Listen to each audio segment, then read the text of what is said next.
morning, everybody. Joseph, follow the one on your host, Leanne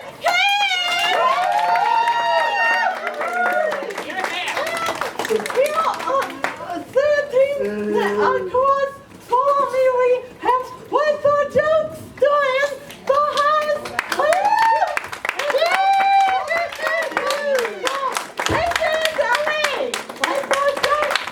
No. I just want to say, thanks for those that were able to make it to the Express. It was awesome, wasn't it? Yeah. I want to give a big shout out to the band Soul Pocket. They kicked the place down, guys. Woo! Soul Pocket was awesome. I couldn't stop dancing to their music. Yeah. Jake even knows about it too, because he was dancing out there the whole time. I like Jake. You were awesome out there, Jake, I have to say. You were awesome out there, buddy. Anyway, woo, it feels so good to be back here with you guys. I just want to let y'all know too, I have the weather forecast and 2 events that are happening next Tuesday. Just to give you a heads up though, the St. Patrick's Day's parade is canceled Saturday, and so is the thing on Fountain Square, that's also canceled. However, I do have your weather forecast, and today's going to be the high 66, the low 44. However, by late afternoon, they're saying there could be some strong to severe storms, damaging winds, and large hail likely, but an isolated tornado cannot be ruled out. And tonight's going to be 44, but tomorrow's going to be 53, and then tomorrow night's going to be 35.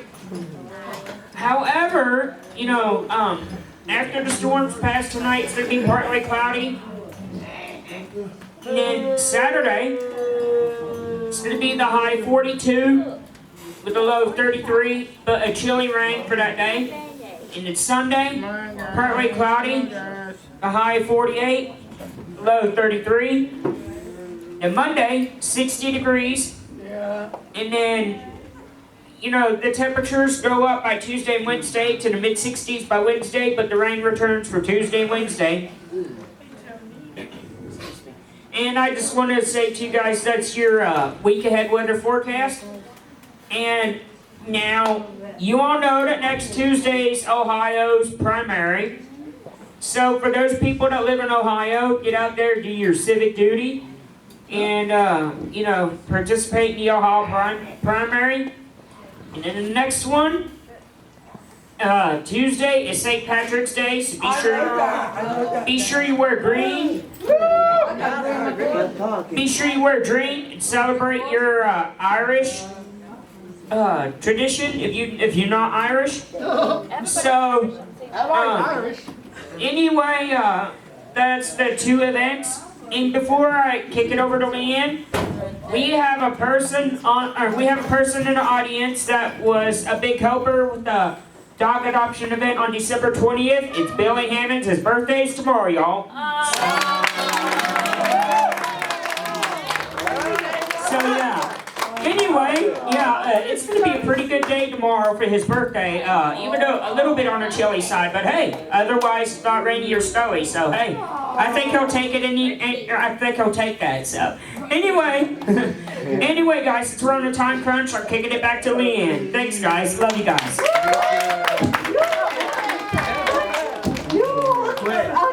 One more joke. And for one day,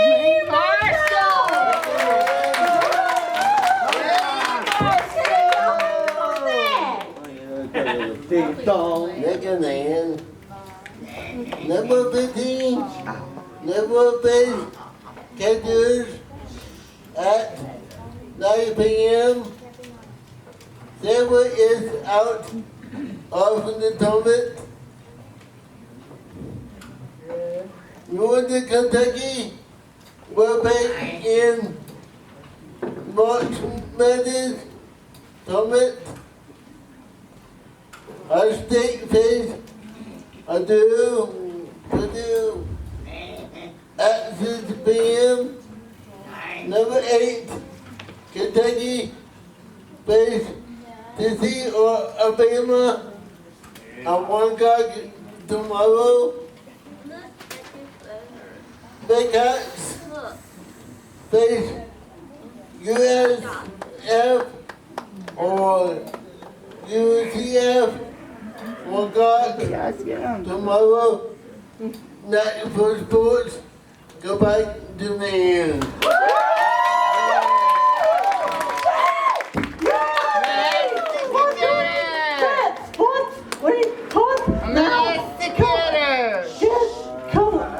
Put your hands all together for Katie Patel.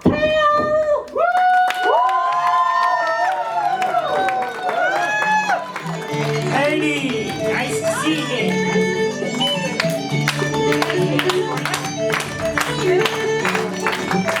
Hi everyone, how are you? Wonderful, wonderful. It's good to see you, Katie Patel.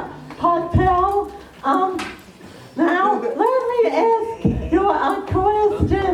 Are you married? I knew that was coming. Am I married? No, I'm not. So, do you have like an apartment? I do. I have an apartment. I live in Covington. Where do you live? Oh, in Covington. Yeah. You said that. Oh my God. Okay, well, let's get on with my questions, shall we? Sounds good. Question number 1. Tell us what you do for a living. So I am a journalist for Spectrum News. I get to cover all of northern Kentucky. So I look out for stories in this area.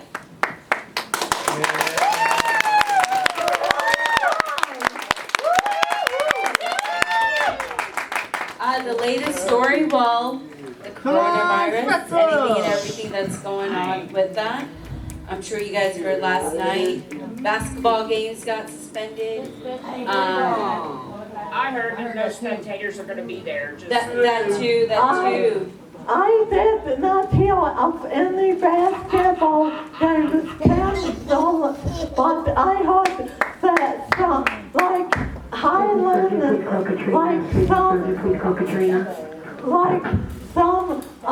a school was suspended for like 2 weeks.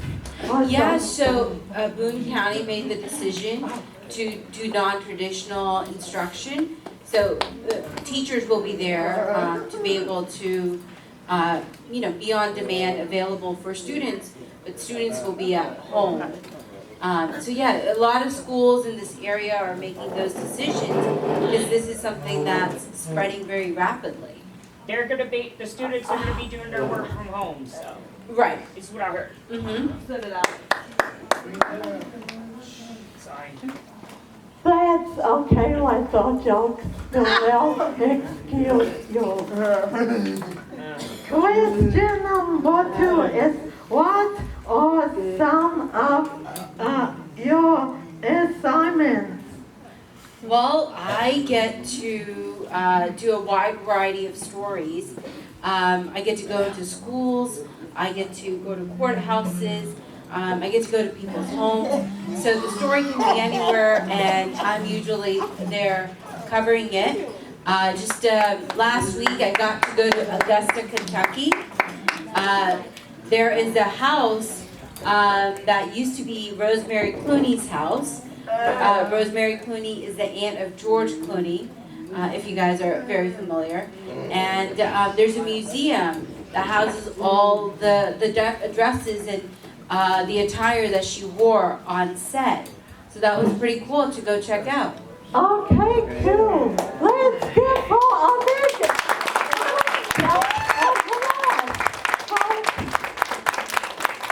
Thank you guys for having me. I appreciate it. Our pleasure. Khyati. We love having you here.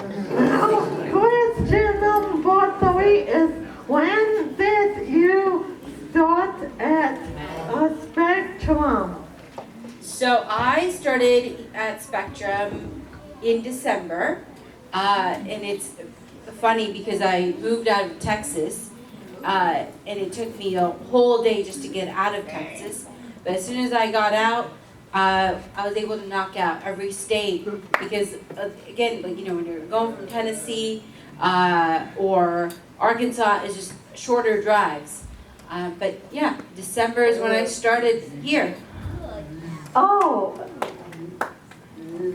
well, let's give her another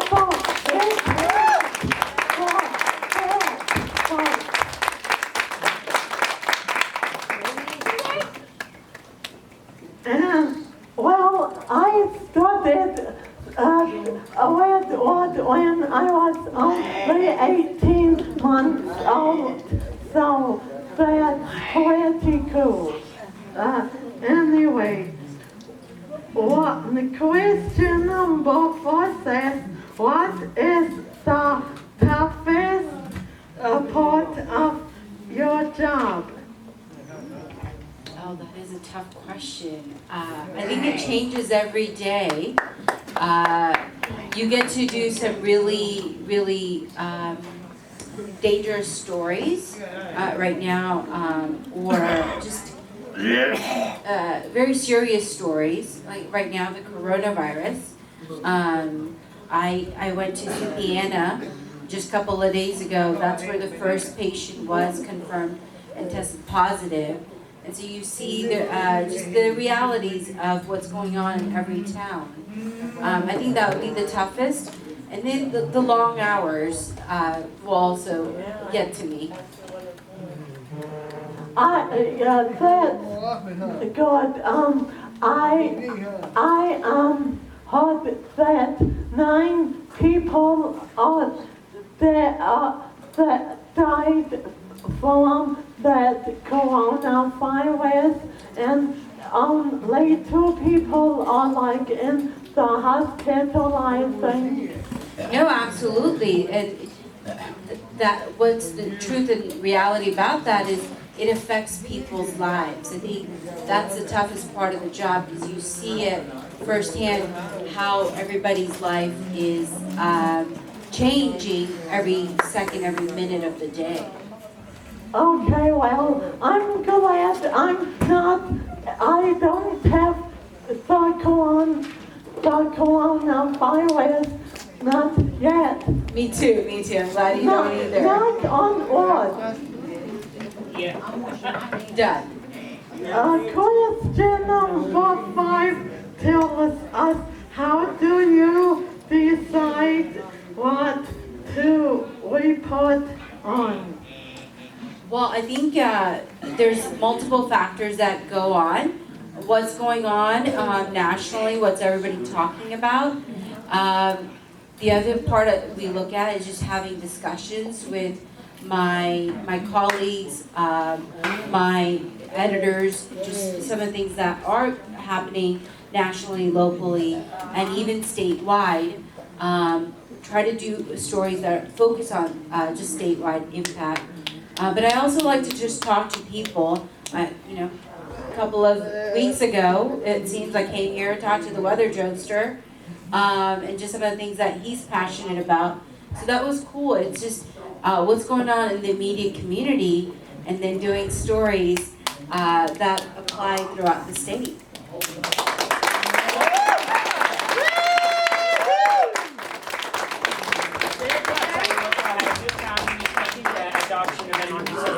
It was awesome. Wasn't that fun? Yes, it was.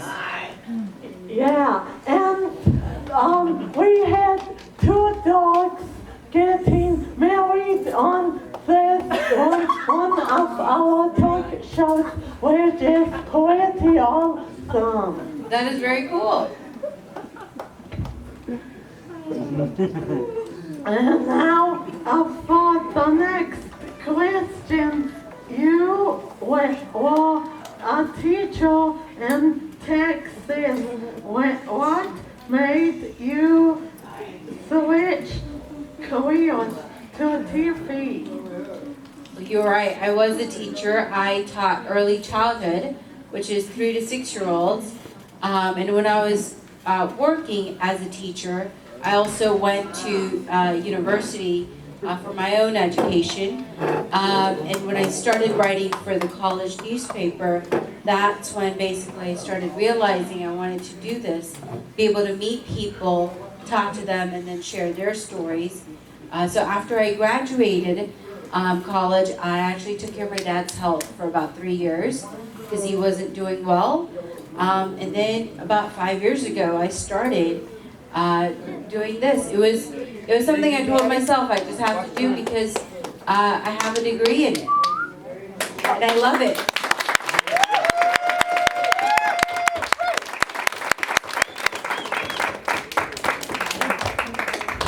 We love you, Katie. You're doing some fascinating work.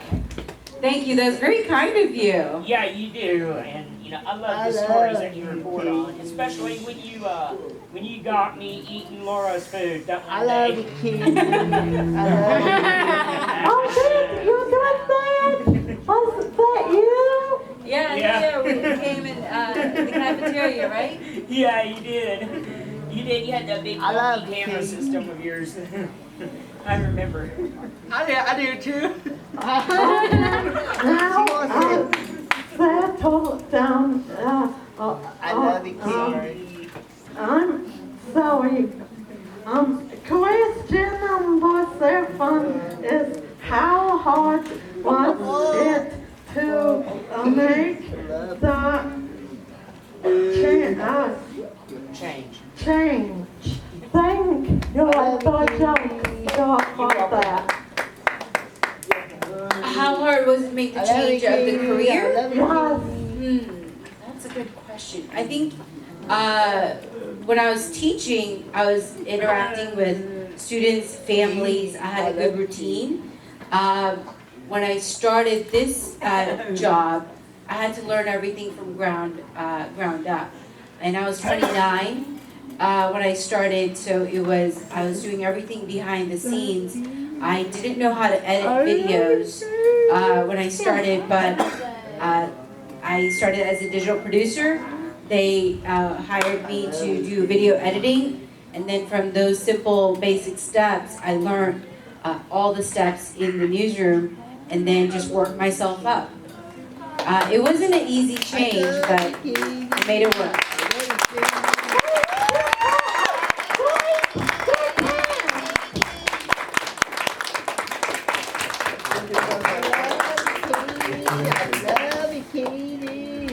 Now, question number 8 is what do you do in your free time? I love this question.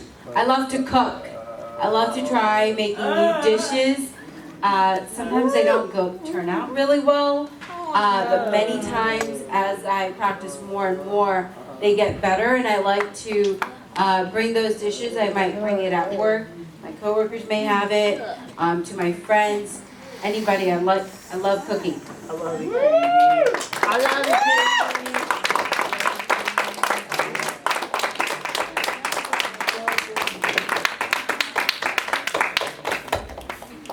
All right, and question number 9 says you're not doing your to Redwood.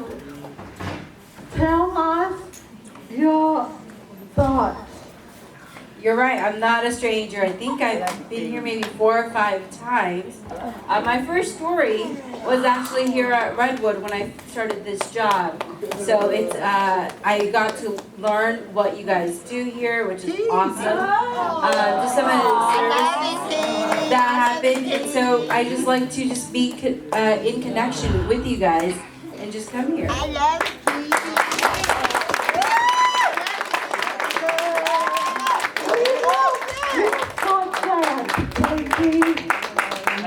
Katie. What do you have a special announcement? It's your day, Leanne. It's our day, yeah. Speaking of which, Leanne will be getting her award today since she couldn't make it to the Express Friday night. So, we want to congratulate her for everything that she's done for becoming a host of the show. And what I'll further do is I'll turn it over to let them give out the award and get all of the pictures with the people that did the talk show.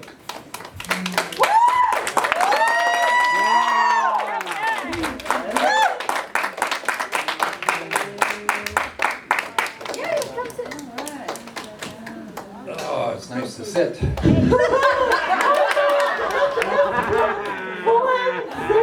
I'm standing for about 3 minutes.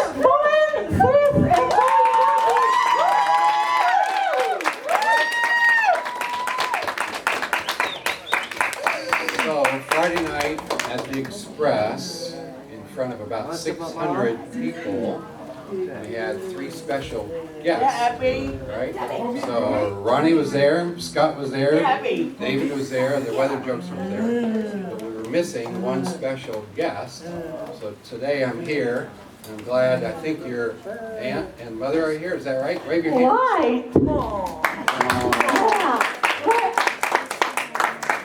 So if I was your mom and aunt, I would be feeling very, very, very proud of you right now. Me too. One thing we mentioned at the Express, that these people really represent what Redwood is all about, and that staff enjoy getting up and coming to work each day because we get the privilege and opportunity to help you all reach your highest potential.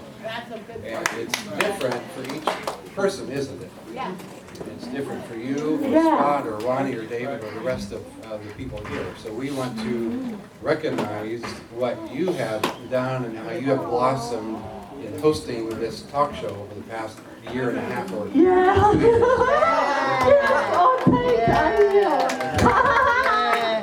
It's a special What's Good from the Wood Redwood Star Award.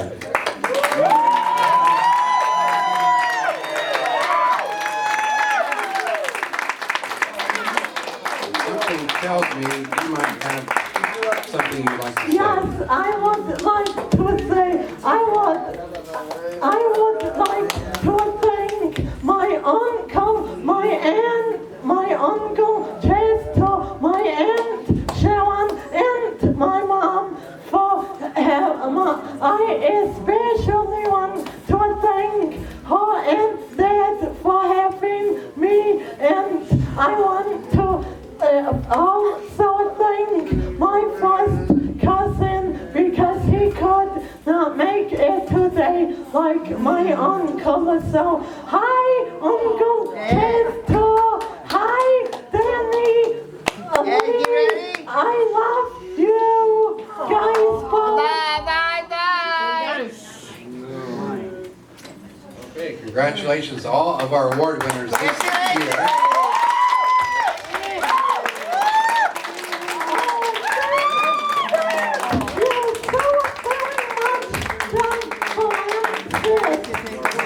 I'll keep this close to my heart. Or on your dresser. Or in my hatch. Well, I told Mom to leave it. We have a hatch at home.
we got